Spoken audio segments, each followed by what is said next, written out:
Good afternoon to you. 506 here at News Talk 105.9 WMAL, where we're making sense of the news. Coming up, Eileen O'Connor joins us, former Assistant Attorney General for the Tax Division for the Justice Department.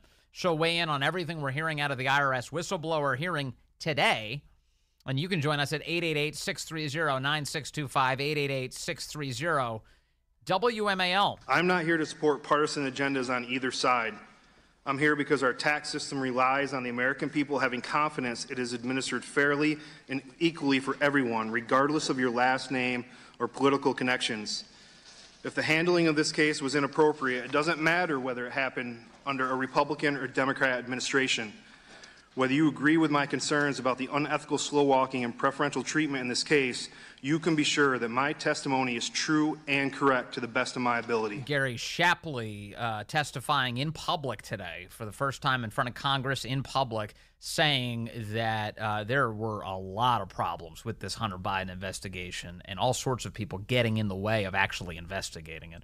Here's Gary Shapley detailing how Merrick Garland lied to Congress. In April 2022, in a hearing, Attorney General Garland was asked how the American people could be confident the administration was conducting a serious investigation into the president's own son. Attorney General Garland responded by saying, because we put the investigation in the hands of a Trump appointee. He led Congress to believe the case was insulated from improper political influence because all decisions were being made exclusively by Delaware United States Attorney David Weiss, but that was not true. The Justice Department allowed the president's political appointees to weigh in on whether to charge the president's son. After United States Attorney for D.C., Matthew Graves, appointed by President Biden, refused to bring charges in March 2022, I watched United States Attorney Weiss tell a room full of senior FBI and IRS senior leaders on October 7, 2022, that he was not the deciding person on whether charges were filed. That was my red line. Yeah, Gary Shapley saying today that now Merrick Garland and David Weiss, they're scrambling to tell their stories in public about what was happening behind the scenes. However, it's clear that United States Attorney Weiss's story to the American public has evolved. He's gone from unequivocally echoing Attorney General Garland to, just 1 month later, corroborating the disclosures we made about limits on his authority. Weiss first said he can charge anywhere, and then admitted he's geographically limited. To go beyond those limits, Weiss later admitted he had to partner or get special authority. Garland said Weiss has authority. United States Attorney Weiss said he's been assured he would get authority. If he never requested or denied special authority from Attorney General Garland, as he told us on October 7, the American public deserves to hear why he allowed 2014 and 2015 D.C. charges to expire. No number of carefully worded denials or evolving half-truths can overshadow this stark fact. These IRS whistleblowers have these guys dead to rights. There's some lying going on, and it's happened under oath. Gary Shapley continues. He says that, look, the case that David Weiss wanted to bring was presented to the U.S. attorneys in both D.C. and California, both Biden appointees. Guess what happened? United States Attorney Weiss and Attorney General Garland will each be sitting before these committees one day. They will have to admit that despite all their obfuscation, the absolute fact is that this case was presented to two presidentially appointed U.S. attorneys in D.C. and California. That no charges were brought in those districts tells you everything that you need to know. Some just more jarring testimony today. Now, let me take a brief time out and bring you over to what Mitt Romney was up to today. So as this was all going down, as this hearing was going down, Mitt Romney decided, of course, as many lawmakers did today, that he would release a statement about what he was thinking about. And here's Mitt Romney as posted to his Twitter account at 4 o'clock this afternoon. Well, as you all know, today is National Hot Dog Day, and perhaps you also know that hot dog is my favorite meat. I love hot dogs. I love them in buns. I love them outside of buns. I love them with baked beans. I just like hot dogs. It's the best, best meat there is, without question.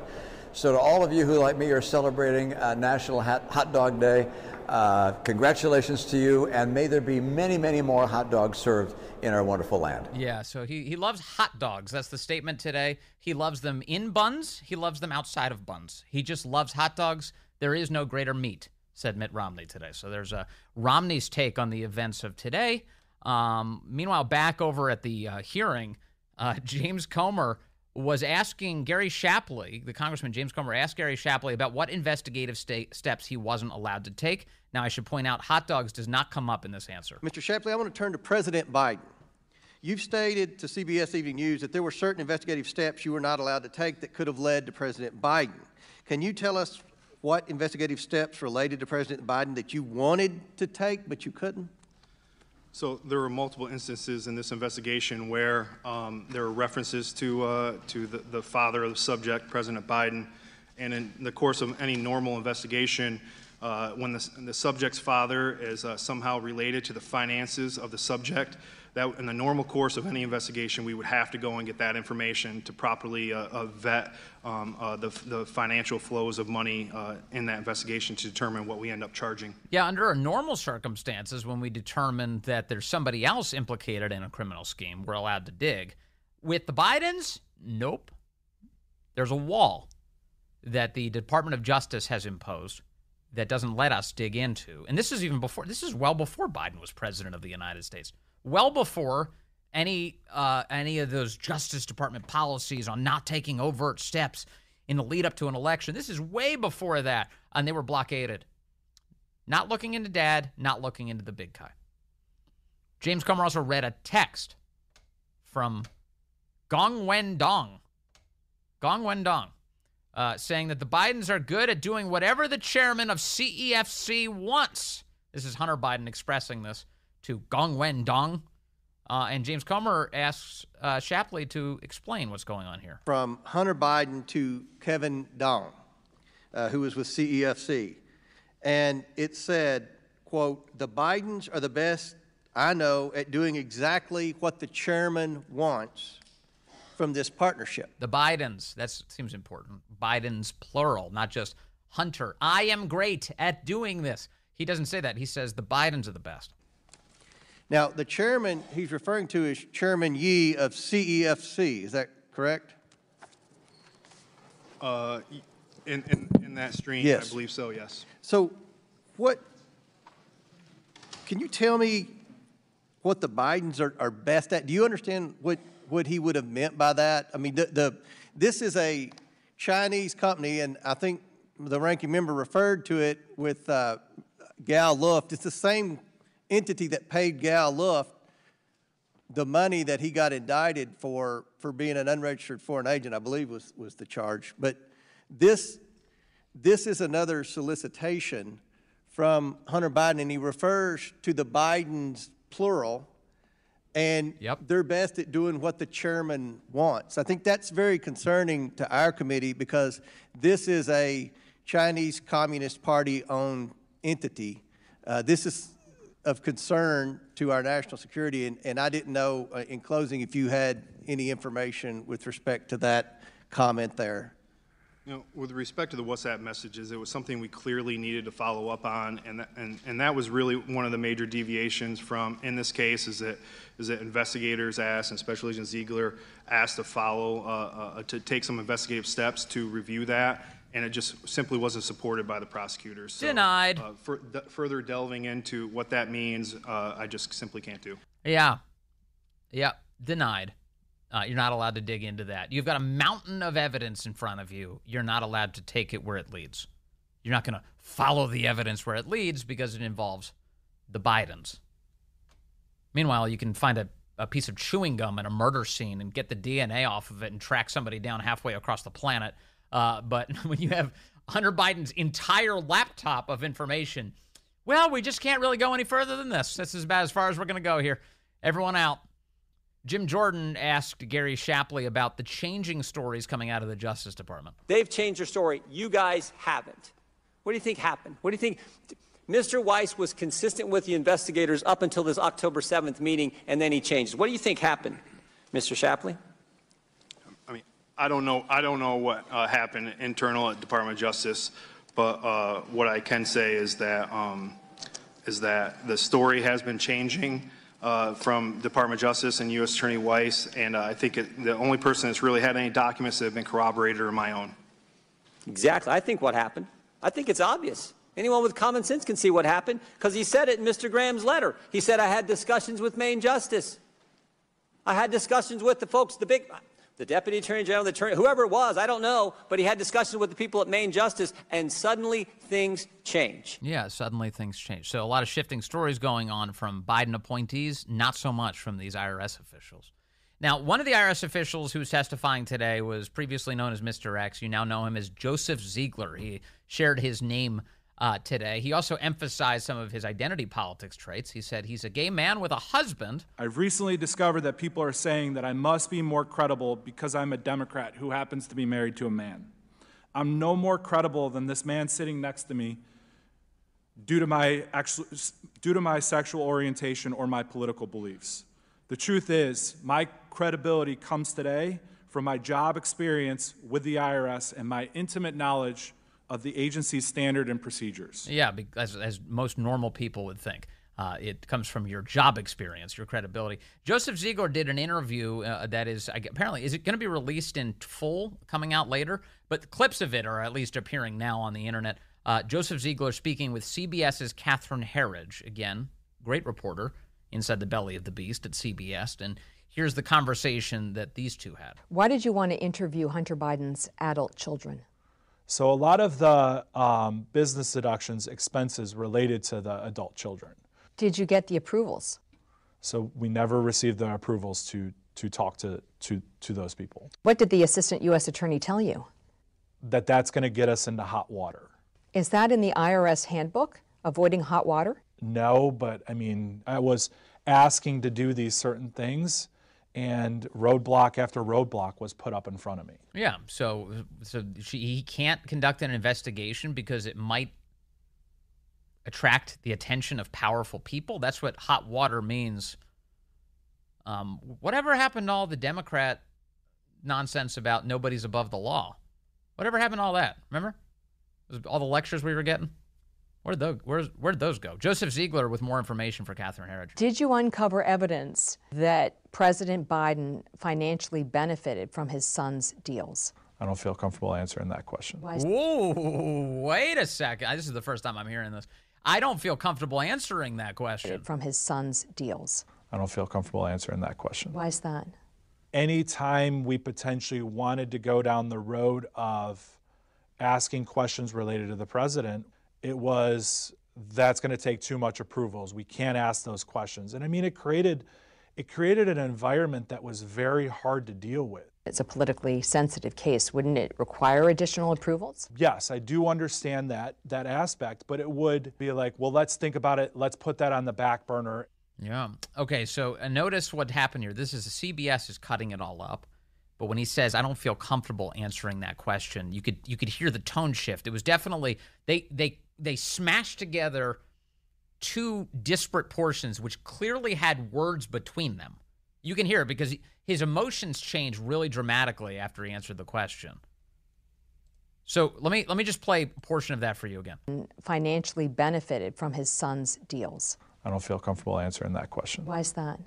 Anytime we potentially wanted to go to... You hear that? When he goes, anytime, he's clearly in a different emotional state answering the question. Like, humans don't flow that far away if that was meant to be a conversation that was happening in real time. It wasn't. You can clearly hear the cut.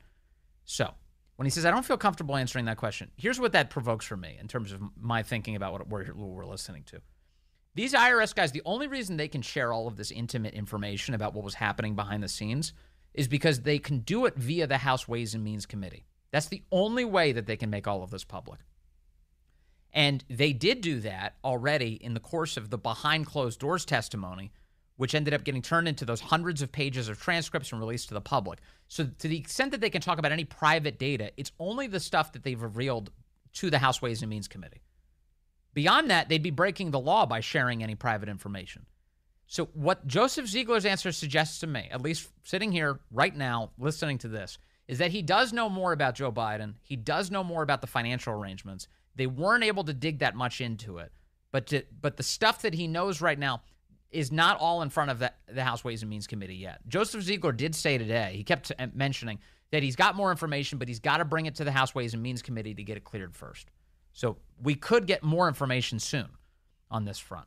But I think that's a very fascinating answer, that he doesn't feel comfortable answering these questions about Joe Biden's financial benefits. And, it's moments like this when I think to myself, what is Mitt Romney up to? Know that hot dog is my favorite meat. I love hot dogs. I love them in buns. I love them outside of buns. He just loves them. He loves them. They're his favorite meat. Yeah, Mitt Romney is a weirdo. Let's take JT in Washington, D.C. on line 4. JT, you're on the Vince Coglianese Show. Hey, good afternoon, Vince. I just wanted to let you know, man, I was listening to you just now, analyzing the tonal qualities of that gentleman talking, and I just got to tell you, brother, you're scary good on that interrogation, man. I think you need to consider a field of tactical questioning. Yeah, just to dig through. We get used to listening to these clips. That's what happens, JT, and you start hearing these things. You caught that tonal change faster than I did. I was like, wow, he's good. Well, JT, thank you. It sounds like you've got experience in that field. We'll have to talk more. See if there's some opportunity for me there in the future. I appreciate the compliment. It's really nice of you. Yeah, no, it's fascinating to listen to all of this. I think so many big things are happening right now, and it's great to finally be getting some answers. But where does it go next? Eileen O'Connor will be with us next. She's the Assistant Attorney General, used to be, for the Tax Division in the Justice Department. I want to get her impression of what she's hearing from these whistleblowers today. WMAL, where we're making sense of the news. You can join us today at 888-630-9625, 888-630-WMAL. I will also note that while the impression has been conveyed by the U.S. Attorney in Delaware that he has similar powers to that of a special counsel in this case, free rein to do as needed, that was not the case. It appeared to me, based on what I experienced, that the U.S. Attorney in Delaware in our investigation was constantly hamstrung, limited, and marginalized by DOJ officials as well as other U.S. attorneys. I still think that a special counsel is necessary for this investigation. That's IRS whistleblower Joe Ziegler going public today in his identity. He's a 13-year special agent with the IRS in the Criminal Investigation Division. He was the lead case agent digging into Hunter Biden and the Biden family's finances. And he said he was met with all sorts of roadblocks to pursue Hunter or to go even further into finding out about how Joe Biden was being enriched by all of this. Gary Shapley testified alongside of him. He's a 14-year special agent with the IRS Criminal Investigation Division who currently supervises 12 elite agents in the International Tax and Financial Crimes Group. Joining us now to discuss what we've learned today is Eileen O'Connor. She's an attorney and a former assistant attorney general for the Tax Division of the United States Department of Justice from 2001 to 2007. Eileen, nice to have you with us again today. Thank you. Good to be with you, Vince. Thanks. Eileen, what stands out to you from the testimony today? Well, there were a number of things. Since the Republicans are in charge of the House, they are the ones who called this hearing, and they're the ones who invited the witnesses, and the Democrats are the opposition party. And since the format of the hearing is to go back and forth, Democrat, Republican, the contrast could not have been more obvious. I would like for a lot of people, as many people as possible, to actually watch the hearing. They would learn a lot from it. They would learn a new respect, I think, if they didn't already have it, for the two IRS special agents who came forward, Supervisory Special Agent Shapley and, as you said, newly identified Special Agent Ziegler. They were both so intelligent, competent, articulate, careful not to speak beyond their own knowledge and not to go beyond what the tax privacy and confidentiality laws require. Yes. They were very impressive. Can I ask you about their credibility for a moment? Because I think that this is a point worth pausing on. It's hard to imagine, at least from my perspective, that you could get two better witnesses to lay out what was happening inside of the IRS than these two men. As I understand it, they occupied the top two positions in the investigation into Hunter Biden by the IRS. Is that right? That's exactly right. Ziegler was the lead case agent, and Shapley was his supervisor, the supervisory special agent. And they were both just, clearly understood what they needed to do. They were clearly experienced.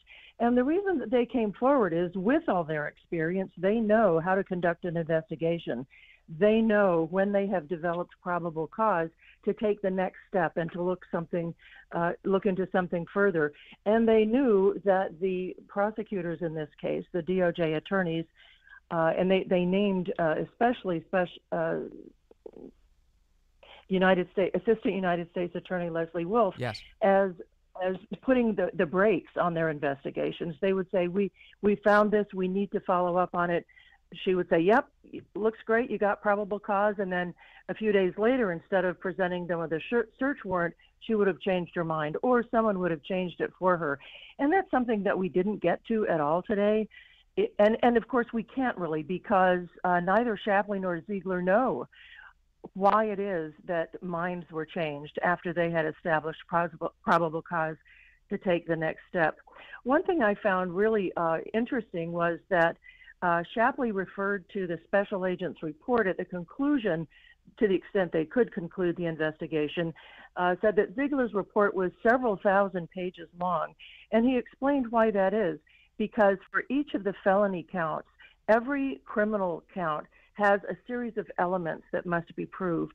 And so in this report, every felony was listed, every element of each felony was listed, and every piece of evidence that proved that element of that felony was listed. So for several thousands of pages, Special Agent Ziegler described the case that they were ready to go forward with, yes, including felonies. The other interesting document, and it's not going to see the light of day, I don't think, but and this was kind of amusing. My own Representative Raskin was talking about, well, I was a prosecutor, and I know that sometimes investigators and prosecutors don't agree about the charges to bring, and naturally the investigators are disappointed. right, But what he didn't mention is that the tax division, which is responsible for authorizing any criminal charges that are going to be brought under the income tax laws, wrote a 99-page memorandum approving the felony charges. So in this case, the prosecutors did agree, right. But somehow, again, we don't know, and it didn't come up today because these witnesses can't tell us. We don't know why the charges didn't go forward anyway. So they made it seem like everyone was agreeing, including the U.S. Attorney in Delaware seemed to agree that they had charges worth pursuing. And then the claim is that David Weiss, the U.S. Attorney, sought permission to pursue these cases in California from the U.S. Attorney in California and from D.C., the U.S. Attorney in D.C., Matthew Graves, and was turned down, so that he couldn't pursue the case further in those two districts. Those men in those districts are Biden appointees, and this involves the Biden family. So is this the normal way things work, or should they be excluded from that kind of decision making? Well, that's why a special counsel really was necessary in this case. We're talking about not only an investigation into the son of the President of the United States, but an investigation that also might reveal criminal activity on the part of the person who is now President of the United States. So there is no clearer case ever for the appointment of a special counsel, and that's what members of the Senate Judiciary Committee, Representative Jordan, the House Judiciary Committee, Representative Jordan in particular, have been asking for, is the appointment of a special counsel. And you've got Attorney General Garland saying, oh, U.S. Attorney Weiss has all the authority he needs. But that is simply not true. The U.S. Attorney for a district is the U.S. Attorney for that district. And that's one of the reasons I wrote that Wall Street Journal op-ed a few weeks ago, is because Special Agent Shapley's transcribed testimony that he gave in May said that by July 2021, the investigation and prosecution team knew that if charges were going to be brought, it would have to be in D.C. or L.A. for the various years. And that meant that the U.S. Attorney in Delaware couldn't do it. And the only way the U.S. Attorney in Delaware could do it is if those U.S. attorneys agreed, but they didn't. But that's one of the reasons you need a special counsel. Yes. Another thing that's sort of grated on my nerves for many years now is that since the George W. Bush administration, The tax division has had a Senate-confirmed assistant attorney general, which I was, only 26 months of the entire time since the end of the Bush administration. There was no Senate-confirmed assistant attorney general during the Trump administration, no Senate-confirmed assistant attorney general during the entire 8 years of the Obama administration, except for that 26-month period. It just seems to me as though the system has broken down when you don't have people in authority who know what to do. Now, in this case, the assistant attorney general should have been not involved, if there had been one, because a special counsel should have been appointed, and Attorney General Garland has to know that. I want to play some audio for you of Jamie Raskin, your congressman you mentioned a moment ago. He said that Hunter Biden is actually being treated tougher here than the average person who's investigated for tax crimes. I want to play a portion of his remarks. Listen. The vast majority of these cases are resolved administratively or through civil settlement. Indeed, every year the IRS and DOJ obtain convictions and sentences in fewer than 700 cases for tax crimes of any kind, a minuscule percentage. In other words, almost nobody is actually punished for this. So why are you picking on poor Hunter Biden? Exactly. I certainly don't know the numbers, but you're reminding me of another thing. If people watch a recording of the testimony, stop when you see posters. Marjorie Taylor Greene, before she started her questioning, said, "This is a parental advisory notice. Send the kids out of the room." Because she showed some photographs that apparently were taken from Hunter's laptop. Remember, the investigation into Hunter Biden started as an offshoot of an investigation into online pornography. Yes. Yes, and we saw some of those images today, which were apparently. And she showed some of those. Yeah. It was crazy. It was chaotic. Mm-hmm. Along with a ticket that proved that Hunter Biden had paid the airfare for somebody who was later appearing in one of his naked photo shoots to fly from Washington to Los Angeles and back, or vice versa. So she said that's also a violation of the Mann Act. So a lot of people got into a lot of interesting things. One of the Democrat representatives chastised the Republicans for daring to co-opt the term two-tier system of justice, which they really didn't use a lot, except they were saying that, some politically favored people are getting treated favorably. They said, no, there is a two-tiered system of justice. And then they began to give a litany of crimes against Black people going back 70 years. Yes. And they were horrible crimes. Yes. And they were horrible, but they have absolutely nothing to do with whether an investigation into the tax crimes that may have been committed by Hunter Biden were actually committed. Yeah. Another thing that came out was the dollar amounts that people have reason to believe that Hunter Biden received from Ukraine, Romania, and China. It ranged from $10 to $17 million. It's a wild amount of money. So in other words, like in your experience, again, we're speaking with Eileen O'Connor, the former Assistant Attorney General for the Tax Division in the United States Department of Justice. In your experience, would that amount of money be considered a high-profile investigation? Like, I mean, a high priority rather investigation? Certainly. So remember, however, that a tax investigation targets the IRS because they're the ones who know stop prisoners. So only after the IRS does. I'm sorry, Eileen. Just a moment. Your signal's breaking up a little bit, and it's difficult to hear you. I want to make sure people can hear you. You said certainly you do think that this would be a high priority investigation. Go ahead again. Right. I to remind people that it's the IRS who knows whether somebody reported income or not. So all tax investigations have to start with the IRS. Okay. And then another piece of this is, Jamie Raskin, obviously ridiculous, suggesting that Hunter Biden was not getting sweetheart treatment. But this idea that the investigation took over 5 years, and during that time frame, the IRS whistleblowers say that the statute of limitations ran out on a number of very important felonies that they could have charged but didn't. How long do these investigations usually last? Is that unusual to you that something like this would take for 5 years? Not necessarily, and investigations can drag out for a number of reasons, and sometimes it's the person being investigated who slows things down.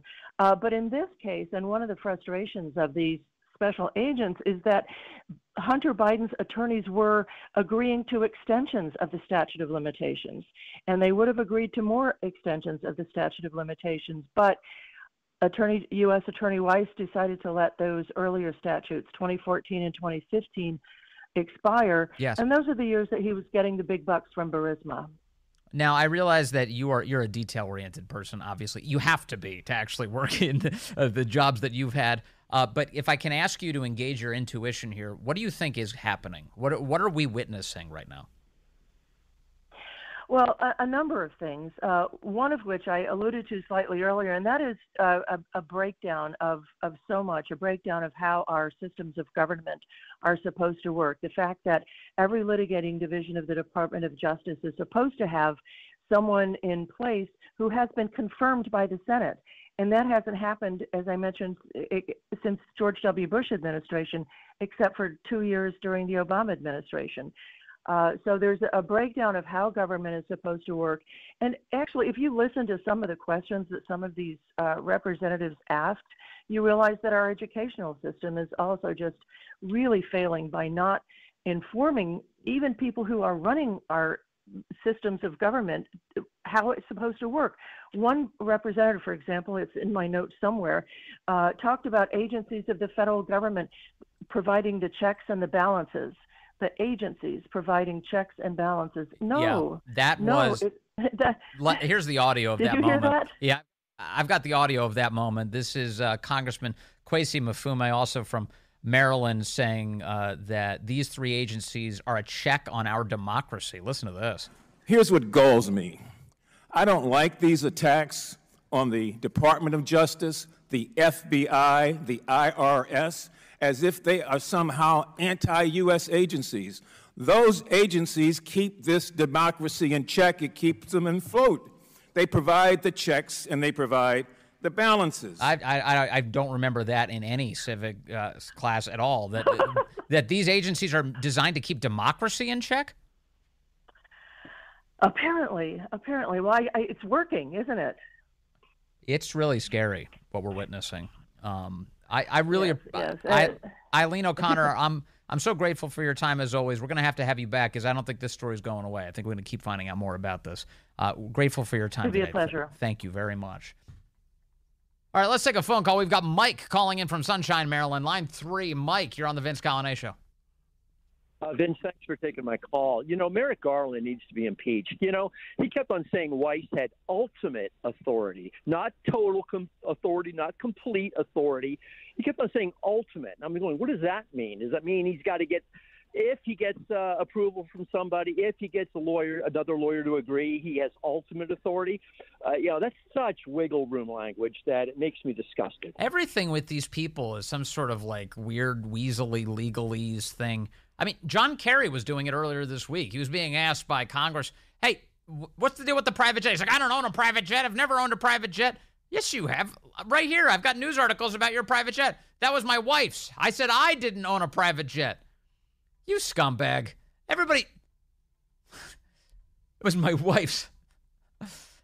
It's always the same game. It's always the same game. Well, I didn't say that he had complete authority. I just said he had ultimate authority. You need to be in jail. That's what. How do we get there?